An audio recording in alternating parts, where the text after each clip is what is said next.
Hello everyone. Looks like there's some promising news about vaccine development for COVID-19. As well, there might be some problems, and we'll talk about those. And part of those problems might be related to the fact that COVID-19, that is SARS-CoV-2, aka the honey badger virus, may have come from a lab. And we're going to discuss all of this and some more today. Hello everyone. This is Dr. Chris Martenson of Peak Prosperity, and I am here with your COVID update on SARS-CoV-2 and other things. So let's take a quick peek into the numbers. Felt like only just a couple days ago, because it was. We were talking about crossing the 10 million mark of cases worldwide. We got to cross that out. Looks like we're closing in on 11 million cases, and unfortunately 521,000 deaths right now. Honing in just a little bit, we can see that the world is pouring on nearly 200,000 cases a day. And I would remind you, when we were going back 3-4 months ago, we were in double digits, and then there was the first country reporting 100 cases a day. And then I said, hey, that 3-digit number is going to become a 4-digit number. It seemed impossible. Then there were countries and places reporting 1,000 cases a day. And next thing you knew, we were out there with 5-digit numbers. And here we are with the United States reporting over 50,000 cases in a single day, coming in at the number one spot, Brazil at 44,000. India at 19,000. But when we look at the countries on here, including Pakistan, Bangladesh, and places like that, we see countries with second-tier, third-tier hospital systems and healthcare systems that are going to be just completely overwhelmed by this virus, given the populations involved and the fact that this particular virus can it was the honey badger virus, it can just roar right through your culture very, very quickly, especially if you've got crowded conditions and you don't have people who can even afford or have access to things like face masks and other preventative things, or have the luxury, truly the luxury of being able to socially distance yourself, because that's not what their lives permit. So at any rate, some countries are going to have a lot of trouble with this as we go forward. And I think that's what we're seeing. And we can detect that in the worldwide cases right now, where we see here, this is in the blue line is the 7-day moving average. And it's just moving up like in a pretty distant climbing. We're getting more and more cases on a daily basis. And not quite as steep a rise as we saw back here in March, but it's certainly getting close to that as we move along here. So lots of cases coming up. And by the way, if we look at these cases worldwide, I already pre-drew some things on here, so let me get rid of these. We see that deaths worldwide, however, are kind of flat. They're down over the last about week and a half here, a little bit, tiny bit if you squint at that. They're still higher than they were a little while ago.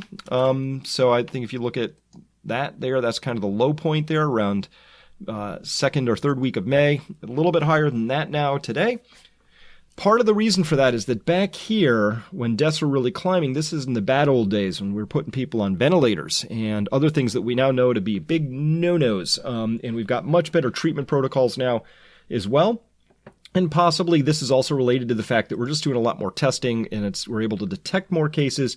It could be that we had many, many, many more cases back here. We just didn't know how to test for them back here. And so that could be part of the explanation as well.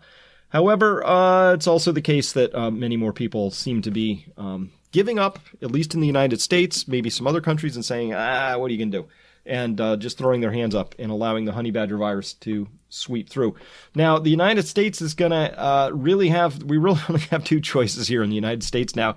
Get to herd immunity or get a vaccine. On that front, good news. An experimental vaccine from Pfizer and BioNTech here shows promise in early tests, and it showed that it's safe-ish. People got fevers and they had some pain at certain injection sites and things like that, but nothing too bad. You kind of get that, fevers, things like that. You do get that with viruses and antibody responses, things like that when you challenge the immune system. And prompted patients, they say here, to produce antibodies against the new virus, keeping it in the lead pack for a pandemic shot. Interestingly, just like Moderna, this approach is a messenger RNA product tested on 45 healthy adults divided into several groups. About half of them, 24, got 2 injections with 2 different doses of the experimental vaccine. 12 of them got a single shot with a very high dose. And of course, that would be preferable if you could just give a single shot rather than 2. That's very helpful to delivering a vaccine to large populations. And 9 patients got 2 dummy injections. So there's your placebo control. And the 2-shot groups, however, produce the highest level of antibodies. So that's complicating factor a little bit. It means that if this is the path that gets chosen and this is the vaccine we go forward with, looks like you're going to have to get 2 shots. Unless the levels of antibodies produced by the single shot are sufficient. Carrying on with this article, look here, we see this, they say this is the first good news from Operation Warp Speed, which is that's the Trump administration program to bring a vaccine to market as quickly as possible, which of course is something you might want to do, but you're going to have to cut corners when you do this quickly as possible thing.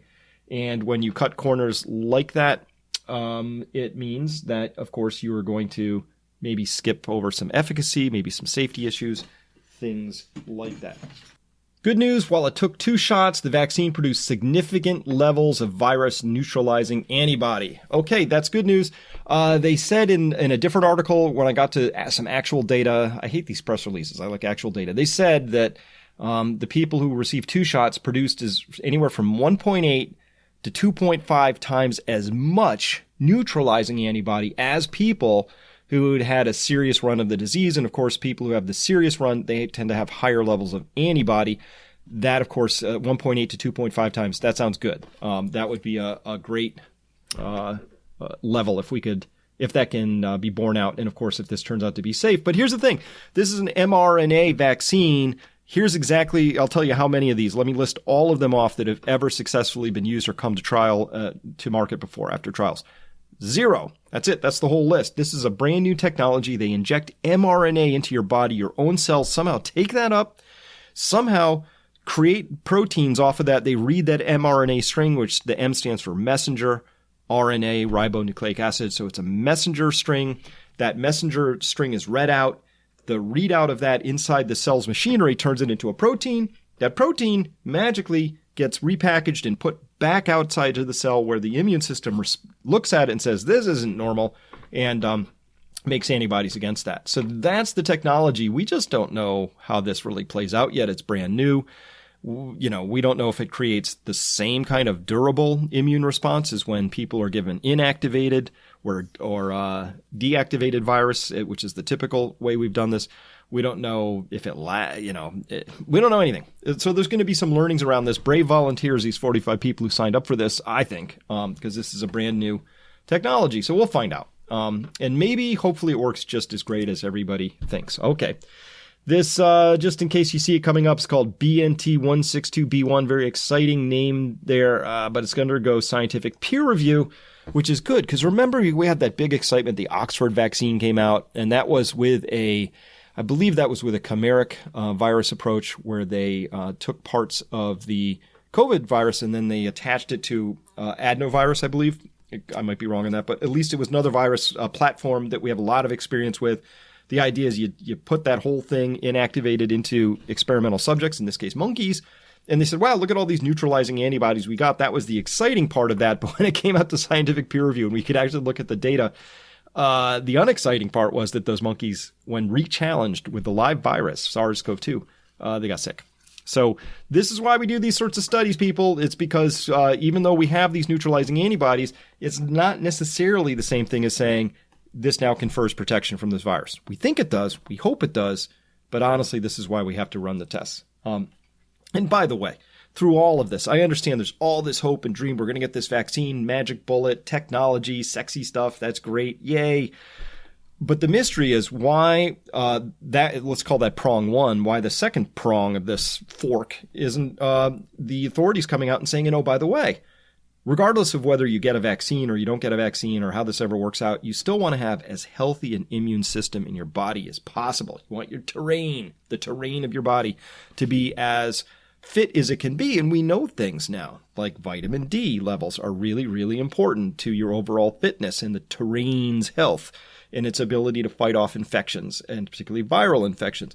And we know that some people are vitamin D deficient. Old folks who are in old folks' homes where they don't see the sun. They're lying inside in a bed all day, and so their skin isn't able to help them generate native and natural levels of vitamin D. Maybe that's why they have a worse run. Certainly could be a good explanation for that. Or people with fairly dark skin, or the darker your skin, the less vitamin D you tend to make because the melanin in your skin prevents the sun's rays from coming in and making vitamin D, because we get vitamin D, the precursor molecule for active vitamin D, is manufactured in our bodies from UV radiation from the sun. So why don't we have national or even international authorities? Why isn't the WHO, the CDC, why aren't they out there saying, by the way, everybody, particularly people who fall into these vitamin D, typically vitamin D deficient categories, or if you know for a fact because you've had your blood work done that your vitamin D levels are low, please take vitamin D as one of many things that could be offered as a second prong so that people's terrain, their bodies, are actually able to fight off the virus as best they possibly can. All right, carrying on, vaccine difficulties might come up because these asymptomatic COVID-19 patients, if we can call them that, they were asymptomatic the whole way.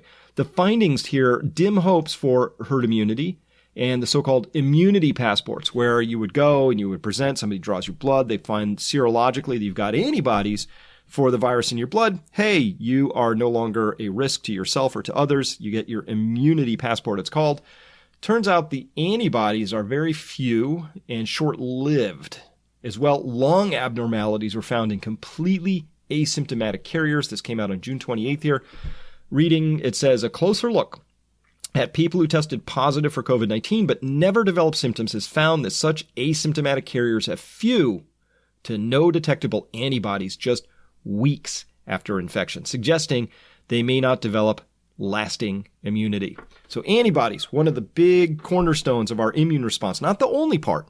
Are very, very complicated, our immune system. I'll talk about that right after this article, so we'll go into that. But certainly a cornerstone of vaccine development and of lasting immunity is that you develop antibodies, which are little tiny proteins that just float around in your blood. They're doing nothing because they're very, very specific. But when they see something that they are designed to recognize, they attach to that really strongly, and they just glom all over it.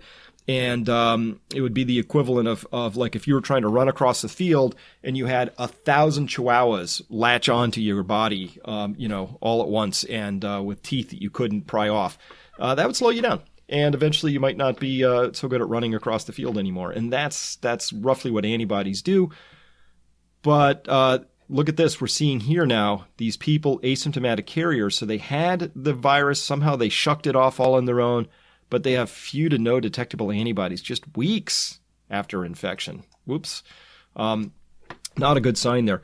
So carrying on, says here, there's growing evidence that a significant portion of people who test positive for COVID-19 never show symptoms, although it's not clear what percentage of people that is and what role they play in spreading the disease. Yep. Hey, we still don't have a lot of information. We don't have that information. So this is a small study, comes out of China, but at least now we are getting these studies. I'm very thankful we have this data. It says here, Chinese study published this week in Nature. Pretty good journal there. Although I gotta confess, my trust and faith in big journals like the Lancet, New England Journal of Medicine, even Nature has taken a pretty serious ding through all of this. The politicization of science is anyway. I'm discouraged and disappointed. And my treasured and beloved science has been revealed in some cases to be not what I thought it was. At any rate, this study followed 37 people in China who did not show any outward signs of the disease, despite testing positive when their respiratory tracts were swabbed and being kept in hospital for observation. So this would be part of the contact tracing. I bet maybe these are relatives of somebody who's got COVID. They're like, hey, we should just check you out. They swab them. Oh, you're COVID positive. They put them in observation, but they are just asymptomatic the whole time. All right, so what happens? Some of the key findings from this study include that levels of antibodies against COVID-19 were significantly lower in asymptomatic carriers than those with symptoms during active infection. In fact, those with more symptoms, the more severe it was, seemed to have generally higher levels of antibodies. So these people were significantly lower right from the get-go. Antibody levels also dropped off far more quickly in people who never showed symptoms, and 40% of them, 40%, had no detectable antibodies. No detectable antibodies 8 weeks after recovery, compared with 13% of symptomatic patients. Two things in here that jump out. No detectable antibodies just within 8 weeks, just a couple months, So 40% of them, that's a pretty high number. But get this, 13% of symptomatic patients have no detectable antibodies 8 weeks after recovery. Uh-oh. I thought the symptomatic, those are people with the cough, the shortness of breath, the fevers, or whatever your symptoms are, that if 13%, so math in my head, what's that, 1 in 12 people who were symptomatic have no detectable antibodies just 8 weeks after recovery. That's a pretty big finding. Again, fairly small study, just 37 people here, but I want to see this repeated. We should be repeating this as fast as possible in lots of other patient cohorts as soon as possible. Carrying on, those with asymptomatic infections tested positive for an average of 5 days longer than people with symptomatic infections. So if you're asymptomatic, you're still testing positive. This is with the PCR test, so you have viral load. It's still in there, and you're testing positive for an average of 5 days longer than people with symptomatic infections. The theory here being that people with symptomatic infections are developing neutralizing antibodies faster because, well, they develop more of them, as we see up here. So that all sort of fits. But they say here this suggests that these asymptomatic people were shedding the virus longer. This is also why everybody has to wear a mask. Asymptomatic people, even if they're asymptomatic the entire time, according to this data, they not only have detectable levels of virus, but they have more of them, and they for longer. I mean, we don't know about more, but they have they're shedding the virus for a longer period of time, but they are shedding the virus. So that means that they are contagious if they're shedding live active virus. And of course, they probably are because they don't have any neutralizing antibodies. 40% of them, no detectable antibodies 8 weeks after recovery. All right. One last piece to this. Dr. Samir, wrong pen. Look at the yellow pen. Dr. Samir Gupta, clinician scientist at St. Michael's Hospital in Toronto, assistant professor of medicine at University of Toronto, noted in an interview with CBC News Network earlier this week that the study was very small. I agree with that. Gupta, who wasn't involved in the study, added that it wasn't surprising that antibodies levels fell a few months after infection. He said that's normal since it's energy intensive for the body to maintain antibodies, okay? What was a little bit surprising, he said, was the fact that 40% of people with asymptomatic infections had no detectable antibodies at all. Another implication of the study is that serological blood or antibody tests, which have been touted as a way to get an idea of who has been previously infected, how much of the population that represents how close it is to herd immunity, may not work as hoped. Well, this is kind of a good news, bad news thing. The bad news is you may not be able to detect who's actually had this thing. The good news is it might mean that a lot more people have had it than we thought on the first run through. And particularly, we see those serological studies where they're looking for antibodies in people in the population. And if you show up negative, you count as somebody who hasn't been exposed. This data says 40% of those are going to be false negatives. You're going to get a negative reading that these people weren't exposed when, in fact, they were, because 40% of these people have no detectable antibodies 8 weeks later. So there's that. But then we have another. We could flip the coin over one more time and talk about what this might imply.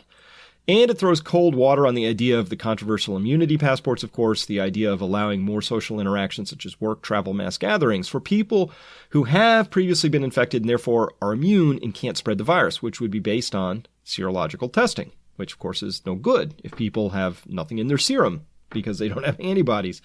Until we know what part of the immune system is protective, it's difficult to be able to do a test and tell someone you're safe or not. That's it. Which part of the immune system is protective? So let's go ahead and review this one more time. The immune system, very complicated beast. It's got all these different things, and it has a rapid response here, and it's got a sort of adaptive immunity, a slow response side over here, a little overlap in the center here, right? And so the big piece is the slow response, the adaptive immunity. This is the one that lasts a long time. This part over here includes these B cells, which are making these antibodies. Remember, I called them little chihuahuas. Well, here are those little chihuahuas. They're these little Y-shaped things here. These antibodies can circulate around. These B cells generally remain dedicated to producing a type of antibody once they've been stimulated to do that. So once you've got B cells that know that they've seen COVID, and they know how to make antibodies against at least certain portions of it, and they just hang out in your body, and the next time you see COVID, they just fire up and create a lot of antibodies. That's the idea. And over here as well, we have these T cells, these CD4 plus, CD8 plus cells. By the way, these are the ones over here, both of these, the CD4 plus, CD8 plus, which are directly infected by SARS-CoV-2 through the CD147 receptor. So we've talked about this before as well. So these over here may also be impacted in some way, and it may help explain why the B cells aren't actually fired up in some folks, because you need the T cells to typically to present and tell the B cell to get busy and make antibodies. But over here on the innate immunity, this is probably the side of things over here where people who don't have antibodies, they got better because this side of their immune system got busy and was able to clear out the virus all on its own. That includes things like the macrophages here, your neutrophils, basophils, eosinophils, this little complement of them here, your natural killer cells, your mast cells, which I don't like when I get poison ivy because those are the ones that make your skin go all itchy, but important part of the overall immune system. You got your killer T cells and granulocytes, all these things. So it's possible that the people who aren't developing antibodies and who are very asymptomatic have a very strong this side of immunity and that they're clearing the virus out on this side. What we don't know is if those people then have an innate immunity that's lasting and will confer additional downstream protection. But for sure, people who don't develop antibodies also, guess what? They are not going to develop, will not be able to test for them with a simple blood test to find out, given current technology, if they're immune competent or not. All right. Moving on, we got some really interesting stuff here out of some autopsy findings that came out. And so this is in the Seattle Times. Came out very recently in a story. They looked at a bunch of autopsies, 38 brains, 87 lungs, 42 hearts. Very interesting what came up here when pathologist Amy Rapowitz, I'm sure I mangled that, began the grim process of opening up the coronavirus dead to learn how their bodies went awry. She found damage to the lungs, kidneys, and liver, consistent with what doctors had reported for months. But something was off. Rapkowitz, who directs autopsies at NYU, noted that some organs had far too many of a special type of cell rarely found in those places. She'd never seen that before, yet it seemed vaguely familiar. She raced her history books and, in a eureka moment, found a reference to a 1960s report on a patient with dengue fever.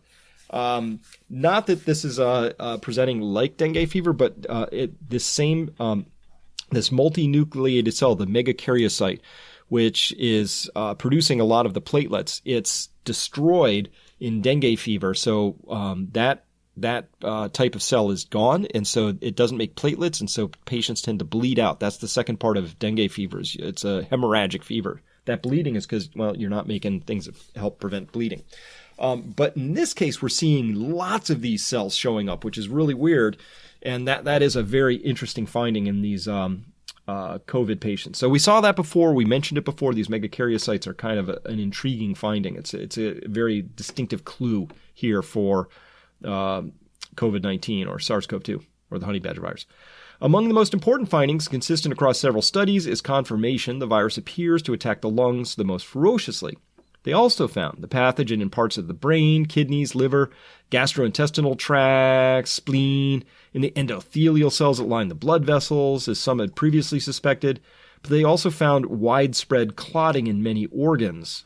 But the brain and heart yielded surprises. It's about what we're not seeing. Mary Fowkes, an associate professor of pathology, is part of the team at Mount Sinai Health. Has performed autopsies on 67 COVID-19 patients. Given widespread reports about neurological symptoms related to the coronavirus, she expected to find virus or inflammation or both in the brain, but there was very little.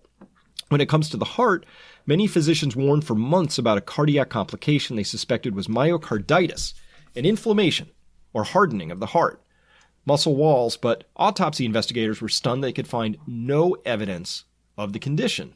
Oh, that is confusing. Let's look at the heart here then. So they studied the heart up close, and one of the most frightening early reports about the coronavirus from China was that a significant percent of hospitalized patients, up to 20 to 30%, appeared to have a heart issue known as myocarditis that could lead to sudden death. It involves the thickening of the muscle of the heart so that it can no longer pump efficiently. Classic myocarditis is typically easy to identify in autopsies, pathologists say. The condition occurs when the body perceives the tissue to be foreign and attacks it.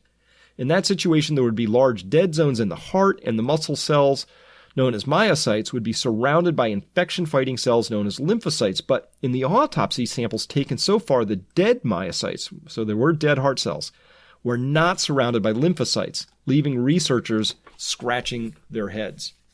Right, this is making more of a case that actually COVID-19 is directly hitting the heart cells themselves, which would not be a hugely surprising finding because ACE2 receptors are all over myocytes, but as well, maybe there's some other receptor they're coming in. But this sounds like a case where the myocytes themselves are being attacked directly. Possibility. Don't know yet, but I'm just saying that's what this data suggests. But certainly large heart issues, lots of people are dying of heart attacks in this whole thing, and this begins to explain at least part of that process. Why we do autopsies. We get actual data that tells us what's going on. But of all the novel coronavirus's manifestations, its impact on the brain has been among the most vexing. Patients have reported a host of neurological impairments, including reduced ability to smell or taste, altered mental status, stroke, seizures, even delirium. An early study from China published in the BMJ, formerly the British Medical Journal, in March found 22% of the 113 patients had experienced neurological issues ranging from extensive sleepiness to coma, conditions typically grouped together as disorders of consciousness. In June, researchers in France reported that 84% of patients in intensive care had neurological issues and a third were confused or disoriented at discharge.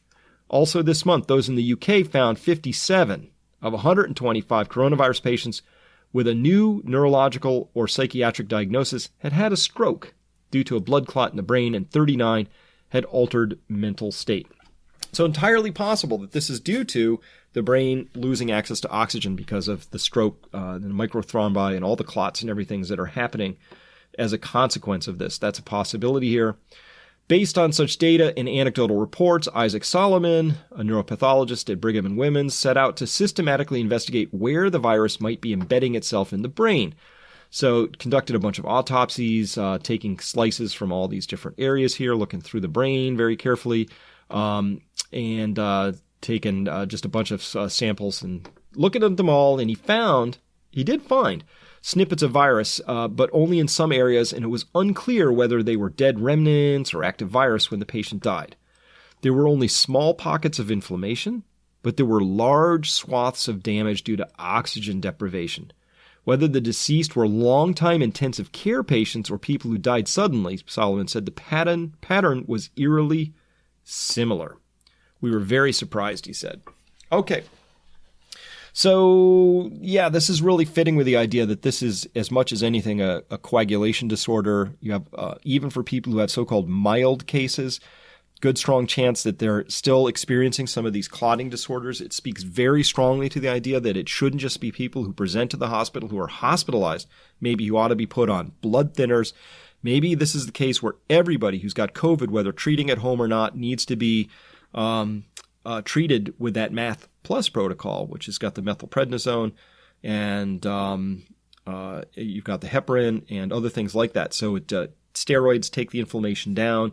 Heparin, let's thin the blood out. Maybe this speaks to the idea that more people than need to be treated seriously with COVID. And maybe it begins to help explain the so-called long haulers. These are people who have COVID, get better, but just can't seem to recover because maybe they've got damage that's actually more profound than we suspect. Another case here, just an example. We've been going over this a lot lately, but I'm just throwing them out there because I want you to take this seriously and understand that if you can't avoid it, you probably should, and that we shouldn't really let our guard down. And here's why. Vonnie Leclerc, a 32-year-old journalist in Scotland, started showing symptoms of COVID-19 on March 16th. Within days, typical stuff, cough, chest, joint pain, prickling sensation on her skin. She began to improve and rested for a week. But on day 12, her symptoms returned along with a handful of new ones, including an intermittent fever, loss of taste and smell, And at day 66, since Leclerc first developed symptoms of COVID-19, she's still experiencing them. Before this, I was a fit, healthy 32-year-old, she says. Now I've been reduced to not being able to stand up in the shower without feeling fatigued. I've tried going to the supermarket, and I'm in bed for days afterwards. It's like nothing I've ever experienced before. Leclerc has been unable to get a test for the new coronavirus, but she said every doctor she's spoken to said there's no shadow of a doubt this has been COVID. So there's lots and lots and lots of cases like this, and as we unravel it, I'm sure we'll discover more that there was some condition. Maybe Leclerc was deficient in vitamin D. Maybe she's got a certain genetic component which renders her body slightly more susceptible. Maybe her immune system is unable to clear the virus, and she continues to have the virus in sort of a stalemate, but an ugly one, where it's still reproducing and her body's sort of fighting it off. Who knows, right? We don't have the data yet, but there's enough stories like this out there that I think we should take it fairly seriously, which makes things like this fairly inexcusable. This story just came out yesterday on July 1st. Alabama students are throwing COVID parties to see who gets infected. Yeah, and students in Tuscaloosa, Alabama, who've been diagnosed with COVID-19 have been attending parties. So, yeah, that's what they've been doing in a disturbing contest to see who can catch the virus first. Oh, well, isn't that fun? Their COVID parties is a game to intentionally infect each other with a contagion. It's killed more than 127,000 just in the United States. And they put money in a pot and try to get COVID. And whoever gets COVID first gets the pot. It makes no sense. They said here they're intentionally doing it. No, it doesn't. It doesn't really make any sense. And of course, it's deadly roulette. July 2nd here, we just found out about a Penn State student died of COVID-19 complications. So here, 21-year-old Juan Garcia, College of Earth and Mineral Sciences student from Allentown, died on June 30th of respiratory failure. And his death is the first known Penn State student related. So, thankfully, that's not had a huge death toll yet. Garcia was living off campus in State College. He began to feel ill. He traveled home on June 19th, tested on the 20th of June, and then we can see here on June 30th, he died. So that's about 10 days afterwards, it was complications, respiratory failure. So he got it bad, which means that even if you're young, you're 21 years old, you're 32 years old. Another case, you might have seen it of this guy who was 41, very, very fit, a weightlifter, athlete, all of that, super fit, super muscular, just pretty much wasted away while he was in a coma from COVID. So whether you're in your 20s, 30s, or 40s, it can strike you, which means, and the big deal, no big deal, I think we're going to have to sort of weigh in on the idea that, yeah, it's kind of a big deal. It's kind of a big deal. So good news, I guess, is that Trump finally said, hey, I'm all for masks. That's what he said here on July 2nd. I'm laughing a little bit because, like, that would have been a great thing to say on January 2nd. If not then, February 2nd. If not then, March 2nd. If not then, how about April? How about May? June? Okay, July 2nd. We'll take it. Fox says, long opposed to wearing a face covering in public, says he's all for masks. And they make him look like the Lone Ranger. If you don't know who that is, that means you're a younger person. Mr. Trump also maintained that face coverings do not need to become mandatory to curb COVID-19 spread, because apparently this whole idea of asymptomatic transmission and infection just somehow hasn't percolated all the way up the chain of command yet. I don't know why. He again predicted the infection would disappear as the U.S. was hit with a new record high of 52,000 virus cases a day. That's not a good strategy, the hope it'll disappear thing. But that's what we're going with here, I guess. When asked whether he would wear one, the president said, if I were in a tight situation with people, I would absolutely. And he added that people have seen him wearing one before. I haven't. Not in public. Certainly not Pence, the vice president. At any rate, moving on, this is why I think we're going to have just a really long haul with this in the United States. We got to get a vaccine or we got to get to herd immunity. We got to get to one of those two things. Why? Because of this.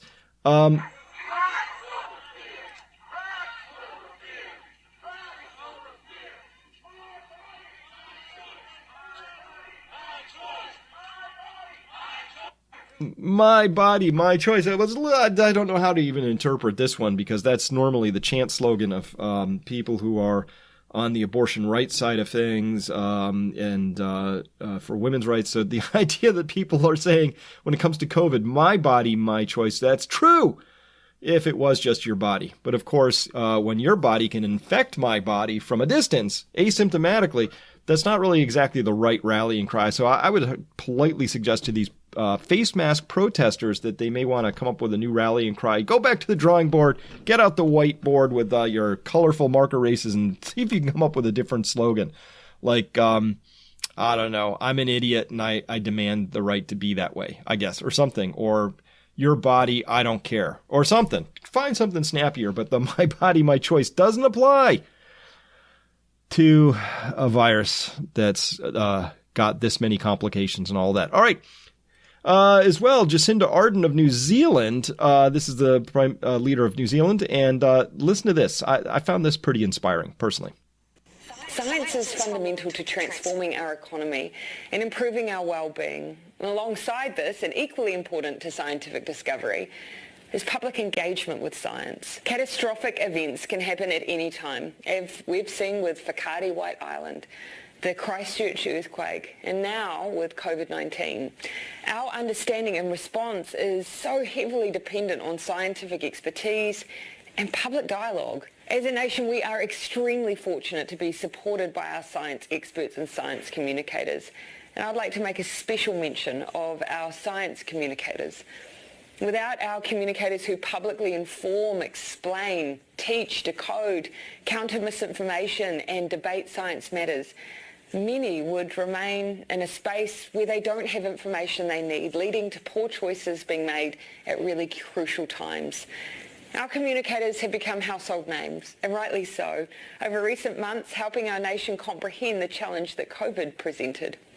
However, it is not only in times of catastrophe that we need our science communicators and experts. They are equally important in leading public engagement on how science will be used by New Zealand in the future. I want to acknowledge and thank all our science experts and communicators for making a difference for our team of 5 million, particularly during difficult times, and to those that will lead us into an exciting future. I hope to be able to acknowledge all of them in the future. Oh my, yes. Oh, I wish Jacinda was in charge of my country. I wish that she was in charge of YouTube, which is busy out there taking my videos and even ones from all the other COVID communicators out there and just taking them down, even though they're talking about actual science, because it doesn't fit the current narrative or something like that. It has nothing to do with science. It's all politicized. It's complete junk. But, you know, at least here, it's really refreshing to at least me to find that there's somebody out there in a leadership position who's saying, you know what, having good, effective science communication is actually important. That's what I'm doing. I'm a bit of a science communicator. So at any rate, for me personally, I really liked hearing that message, and I'm going to pretend it was directed at me and other people like me, because it's really important that as every extent possible we get the facts as close as we can. All right, one of the places I certainly run into trouble is when I dare to suggest that maybe SARS-CoV-2 came from a lab, and we talked about this gentleman a while back. But here is a much more complete article came out on July 2nd. Hey, that's today. The most logical explanation is that COVID comes from a laboratory, and this is the well-known Norwegian virologist Birger Sorensen. And his colleagues have examined the coronavirus. They believe it has certain properties that would not evolve naturally. These conclusions are politically controversial, but in this interview, he shares the findings behind the headline. So, MinervaNet, very good on you for going through this. And here's what he said. He said, Sorensen said, I understand that this is controversial, but the public has a legitimate need to know, and it's important that it is possible to freely discuss alternative hypotheses on how the virus originated. Of course, we haven't had that ability to have that free conversation. Remember how much I got shouted down when I started talking about this from these so-called prominent virologists who were, honestly, they protested a bit too loudly and never actually responded with legit scientific rebuttals. They were ad hominem attacks, appeal to authority, shaming, all kinds of stuff. But at any rate, it was very difficult to have a freely discussed, alternative hypothesis thing about that. So continuing on, despite the explosiveness of his statements and research, Sorensen remains calm and collected. He's been a point of controversy ever since former MI6 director Richard Dearlove cited a yet-to-be published article by Sorensen and his colleagues in an interview, and the article claims that the virus that causes COVID-19 most likely has not emerged naturally. Sorensen says, it's a shame that there's already been so much talk about this because I've yet to publish the article where I put forward my analysis. And by the way, he's having trouble getting it in a scientific journal.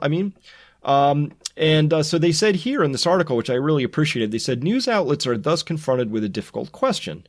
Are the findings and arguments Sorensen and his colleagues put forward of a sufficiently high quality to be presented and discussed in the public sphere? Sorensen explains that they, in their dialogue with scientific journals, are encountering a certain reluctance to publishing the article, and without, however, proper scientific objections. Minerva's read a draft of the article and has, after an overall assessment, decided that the findings and arguments do deserve public debate and that this discussion cannot depend entirely on the publication process of scientific journals. Why not? Because this publication process in scientific journals has been revealed to be a fraud in many cases, and or just a political football, and or just a corporate thing because they get more money from pharma companies or whatever. But boy, if I've learned one thing through all of this, is that just because it's published in a scientific journal doesn't necessarily mean anything anymore. It doesn't mean it's good, doesn't mean it's not good. Who knows what it means at this point. So thank you, Minerva, for daring, and why should you have to dare, but going out there and figuring out for yourself that this is a worthy topic to talk about. Because Sorensen is no slouch, by the way. He's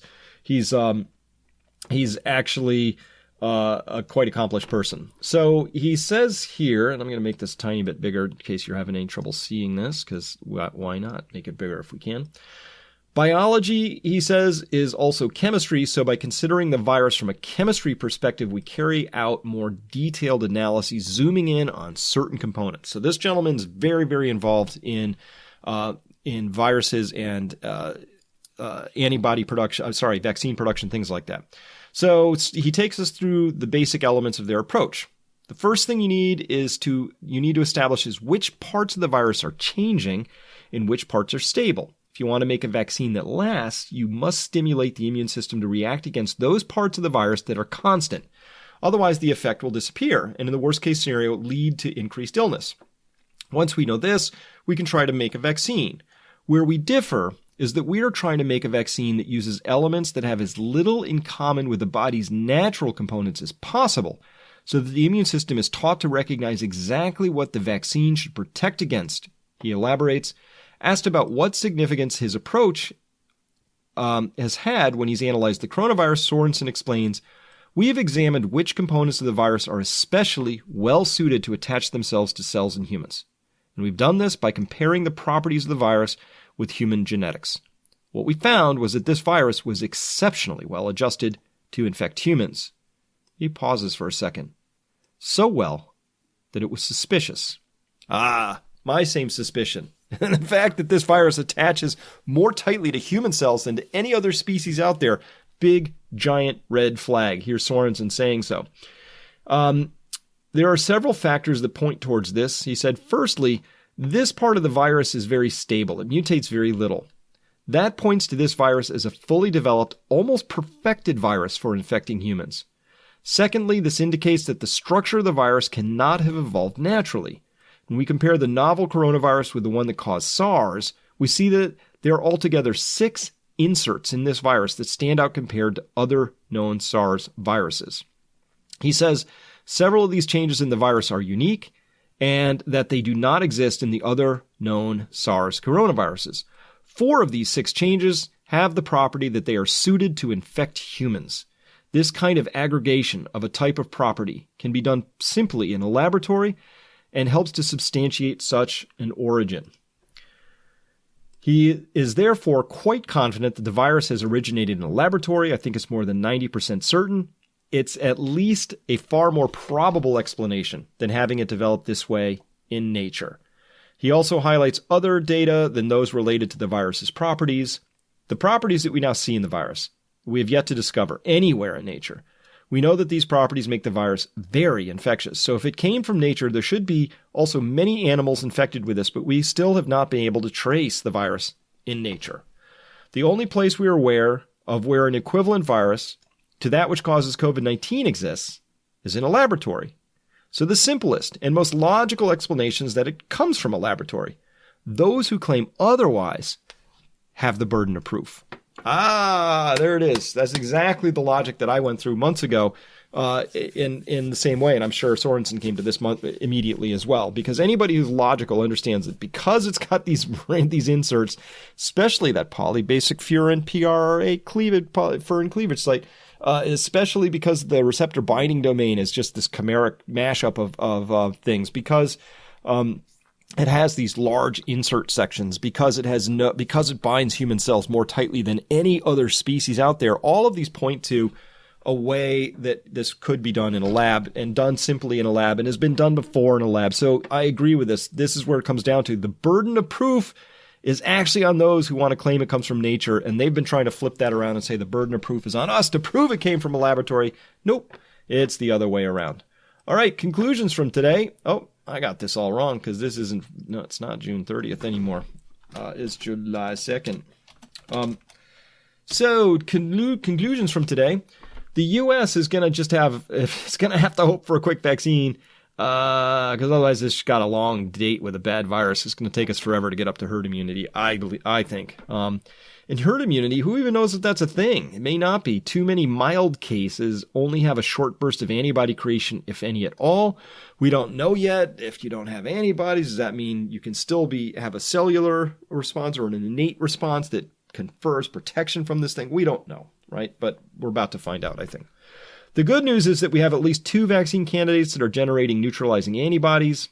Good news is they might work, but it's really a long road, however, and it's going to take time to find out how they work, how long they work. If you give them, do you have to give them again every year? Is this virus going to mutate? We don't know any of that stuff yet. The autopsy findings that we now have are consistent with a diffuse disseminated hypercoagulation. That is, you got clots everywhere.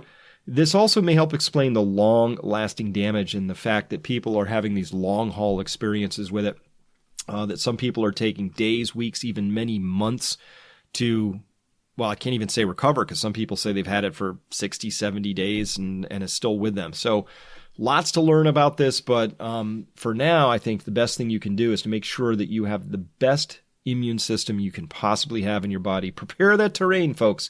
Because even the mild cases can have these consequences. We still don't know who's going to be hit worse or why. Vitamin D certainly seems to be an important part of that story.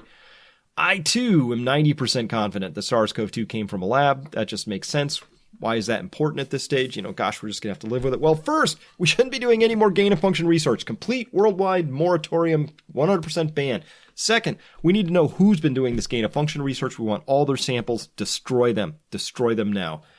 Third, if all this stuff becomes published research, and by the way, it already is, do we really want certain unsavory characters, mentally unstable people who've got access to a CRISPR machine and other sequencing technology, terrorists, rogue states,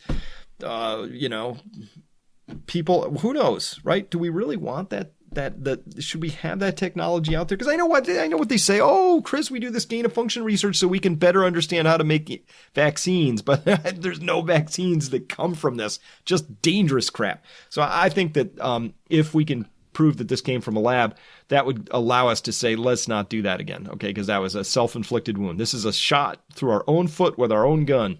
Let's not do that anymore. That's why. But secondarily, I think it'll help us begin to understand how we can treat this and how we're going to have to go after it. And thirdly, maybe, with that, we can have people understand that this is much more serious and that this is, maybe we can avoid this stuff. If people understood this came from a lab and it's actually a big deal, maybe then we could actually avoid some of the harder parts about this. So that's why I think it's important to know if it came from a lab or not. But the United States, oh my gosh, we're going to have trouble getting past this. And you know what? It didn't have to be this way. And it doesn't have to be this way. Don't even get me started on what the Federal Reserve is doing in promoting the largest, stupidest wealth gap in all of history. That doesn't have to be this way either. We're making a lot of really dumb choices here right now. And I wish we could be making smarter, more rational choices. I think New Zealand's way ahead of the game. Go Jacinda Arden, bring out the science communicators. And come on, let's not be dumb about this. If you're worried about it, though, I did produce something for my subscribers. You can find this link down here that talks about some of the most recent economic data and conditions as well. It talks about 8 things that you can do to help navigate towards this new future and become resilient. And if you take a picture of yourself in our resilience t-shirt and send that pic to info@peakprosperity.com, we will get that up on our Instagram page, and which is found there. And we're taking all these pictures mostly out in front of greenery. I love it. So thank you, everybody, for sending pictures in.